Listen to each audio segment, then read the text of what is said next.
A momentous showdown. ICC takes on global powers. The International Criminal Court, in a move that sent shockwaves across the international community, issued arrest warrants for key figures within both the Israeli government and Hamas. This unprecedented action thrusts the ICC into the heart of one of the world's most intractable conflicts, raising profound questions about the reach of international law and its capacity to hold even the most powerful actors accountable. The warrants target individuals accused of war crimes and crimes against humanity, marking a pivotal moment in the pursuit of justice for victims on both sides of the divide. The ICC's decision was met with a mixture of praise and condemnation, reflecting the deep divisions that characterize this decades-long conflict. Supporters of the warrants hailed them as a long overdue step towards accountability for atrocities committed against civilians.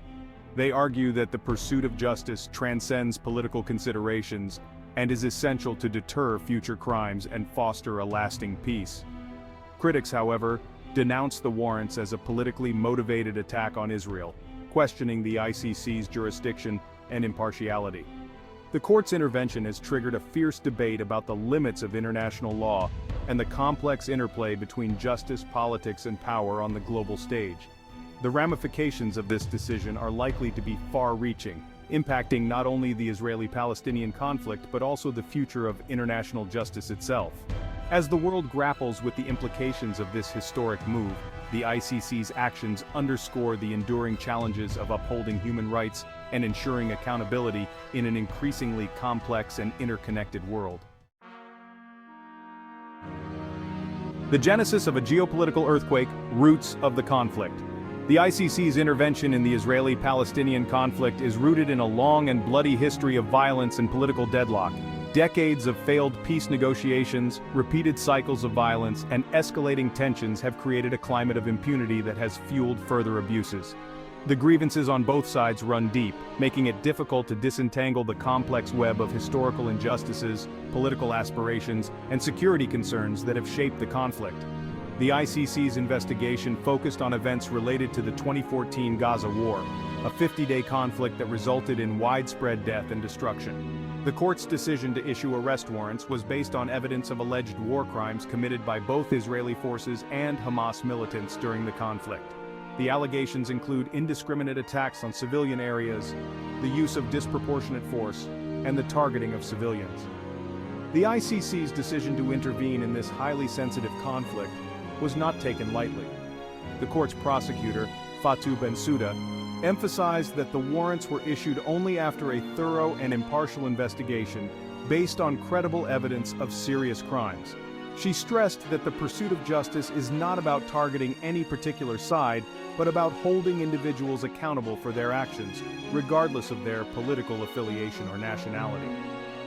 The ICC's intervention represents a significant departure from the traditional approach to resolving the Israeli-Palestinian conflict, which has relied heavily on political negotiations and diplomatic pressure. By bringing the force of international law to bear, the ICC has introduced a new dynamic into the conflict, one that has the potential to disrupt existing power structures and challenge the status quo. Justice or overreach? Dissecting the ICC's mandate. The ICC's decision to issue arrest warrants in the Israeli-Palestinian conflict has ignited a fierce debate about the court's mandate, its jurisdiction, and the potential consequences of its actions. Supporters of the warrants argue that the ICC is fulfilling its core mission to hold perpetrators of grave crimes accountable and to deter future atrocities.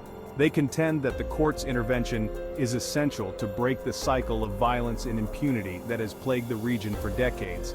Critics, on the other hand, question the ICC's impartiality and accuse the court of political bias against Israel. They argue that the ICC is exceeding its mandate by intervening in a conflict that is already subject to intense international scrutiny and diplomatic efforts. They also raise concerns about the court's ability to conduct a fair and impartial investigation in such a complex and politically charged environment. Legal experts have weighed in on both sides of the debate, offering contrasting perspectives on the ICC's legal basis for issuing the warrants and the potential implications for international law.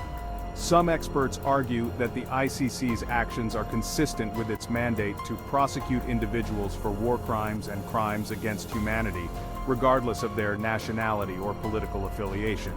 They emphasize that the court's jurisdiction is based on the Rome Statute, the treaty that established the ICC, which has been ratified by over 120 countries.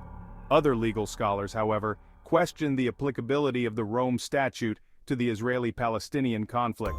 They argue that the ICC's jurisdiction is limited to situations where states are either unwilling or unable to prosecute serious crimes themselves. They contend that Israel, as a functioning democracy with a robust legal system, is capable of investigating and prosecuting any alleged crimes committed by its citizens. Global repercussions: navigating the diplomatic fallout. The ICC's decision to issue arrest warrants has sent ripples across the global diplomatic landscape, forcing nations to grapple with the complex legal and political ramifications of the court's actions. The warrants have become a lightning rod for diplomatic tensions, exacerbating existing divisions within the international community and complicating efforts to find a peaceful resolution to the Israeli-Palestinian conflict. The United States, a staunch ally of Israel and a vocal critic of the ICC, condemned the warrants as unjustified and unacceptable. The U.S. government has long questioned the ICC's legitimacy and has refused to ratify the Rome Statute, citing concerns about the potential for politically motivated prosecutions of American citizens. The U.S. has also imposed sanctions on ICC officials involved in the investigation of alleged war crimes in Afghanistan, further straining relations between Washington and The Hague. The European Union, while expressing its support for the ICC's mandate, has adopted a more cautious approach.